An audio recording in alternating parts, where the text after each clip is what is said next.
Hello to the Stockhead faithful, great to be back with you again. This week we'll be talking about a South American gold explorer with some pretty exciting prospects.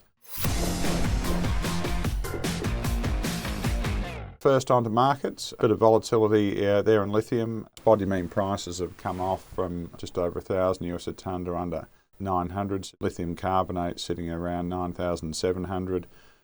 Some fairly bullish reports out there from the likes of UBS, who are projecting spodumene out to 1,400 by 2029 and lithium carbonate up to about 15,000. This is pretty good news for some of the Australian listed lithium developers like Wildcat Resources, their spodumene project near Port Hedland, and obviously Gleeson Lithium, which I've mentioned a few times, brine developer out of Argentina. A lot of this bullishness in lithium has obviously influenced partly by some of the shutdowns in China, which I talked about a few weeks ago, but also pretty strong performance from EV sales globally, which are up around 26% year on year.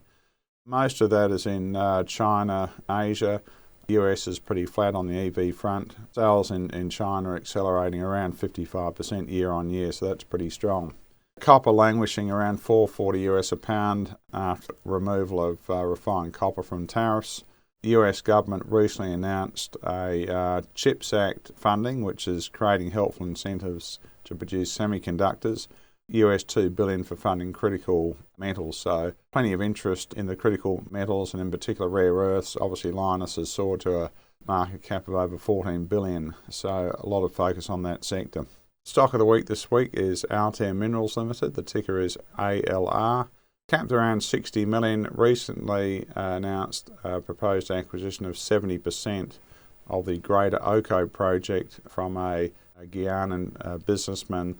Covers around 590 square kilometres in a pretty prolific belt. Situated just 1.5 kilometres away from the Reunion's Gold's Oko West discovery, which is about 5.9 million ounces at 2.2 grams per tonne gold. So a monster deposit. This was taken over by G-Man Ventures for over $1 billion last year. Recent results they released showed some pretty impressive auger holes. Only drilled to about 30 metres depth, so they're getting 11 metres at 33 grams, 12 at 10.3. So this is pretty low-hanging fruit in a very bullish gold environment.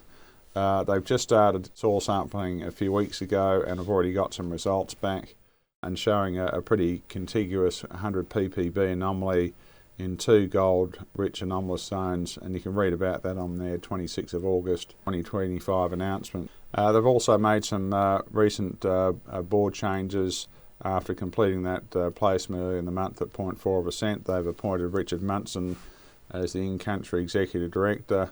He's got over 20 years experience in the mining industry in Guyana, pretty well connected individual. So at 60 million, not necessarily a cheap stock, but geology is pretty impressive and they have some very successful neighbours, so definitely want to keep an eye on in a very bullish gold environment. That's all for this week. I look forward to talking with you again next week. For more ASX news and analysis, subscribe below.